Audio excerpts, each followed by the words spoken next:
স্বামী স্ত্রীর মধ্যে সম্পর্ক ভালো আছে মানে স্ত্রী বা স্বামী একে অপরকে বশ করে রেখেছে, মানে কালা জাদু যেটাকে বলা হয়। হ্যাঁ, এটা আমার কথা বা আমার বরের কথা না, এটা কিছু কিছু মূর্খ ব্যক্তিদের কথা। এরকম অনেকেই আছে যারা আমার মুখের উপরে বলে যে আমি নাকি আমার বরকে বশ করে রেখেছি। সত্যি কথা বলতে এসব কালা জাদু ফালা জাদু আমি বিশ্বাস করি না, কিন্তু হ্যাঁ সত্যি কথা, একে অপরের প্রতি বিশ্বাস, ভালোবাসা, শ্রদ্ধা সব যদি ঠিক থাকে একটা সম্পর্ক এতেই কিন্তু হেলদি থাকে অনেক। আর সেটা দেখেই কিছু কিছু মূর্খ ব্যক্তিদের গা পিত্তি জ্বলে যায়, কেন বুঝি না কিসের সমস্যা এদের। যাই হোক, সেদিন চলে গিয়েছিলাম বরের সাথে একটা কাজে কোচবিহারে। বরের কাজ করার পরেই কিন্তু বর আমাকে নিয়ে গেছিল এই তোরসা রিভার ক্যাফেতে। রাস্তা দিয়ে যাওয়া আসা করার সময় অনেকবার এই ক্যাফেটা আমার চোখে পড়েছে, কিন্তু কোনোদিনও আমি ঢুকিনি। আজকে ফার্স্ট টাইম বর আমাকে নিয়ে গেল। ওরে বাবা, সেখানে গিয়ে দেখি এটা অন্যরকম ব্যাপার, খুব সুন্দর জায়গা, একটা আলাদাই ভাইবস, অন্যরকম একটা মানে মাইন্ড কাজ করে এখানে, পিসফুল মাইন্ড।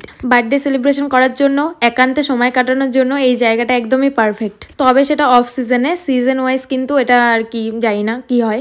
এখানে যেরকম পরিবেশ সেরকম সুন্দর সুন্দর খাবারও পাওয়া যায়। তো আমরা 1 প্লেট ফ্রাইড মোমো অর্ডার করে দিয়েছিলাম, যেটা কিনা খেতে খুব দুর্দান্ত হলেও খুবই আনহেলদি ছিল। মানে এত পরিমাণে তেল ইউজ করেছে ওরা, আমার হাত পুরো চুয়ে চুয়ে ভিজে গেছে তেল দিয়ে। তো যাই হোক, এর জন্য আমার মোমোটা একদমই ভালো লাগেনি। তোমরা যারা এখানে গিয়েছো তারা একটু কমেন্ট করে জানিও যে এখানে কোনটা খেলে আমাদের ভালো লাগবে। তো নেক্সট টাইম আবার যাবো, জায়গাটা খুব সুন্দর, যেতেই হবে। আর হ্যাঁ, তাড়াতাড়ি করে বাড়ি যেতে হচ্ছে, কেননা দুজন স্পেশাল মানুষ আমাদের জন্য ওয়েট করছে অনেকক্ষণ ধরে। তো ফাইনালি ওরা কিন্তু আমাদের বাড়িতে এসেছে, অনেকদিন ধরে আসবে আসবে করে আশাই হচ্ছিল না, তো ফাইনালি আজকে এসেছে। ভীষণ খুশি হয়েছি আমরা। আর অনেকক্ষণ আড্ডা মারার পরে ওরা চলে গিয়েছে। তারপরে কিন্তু এই যে আমার শাশুড়ি বানানো পিঠে খেয়ে রাতে ঘুমিয়ে পড়েছে।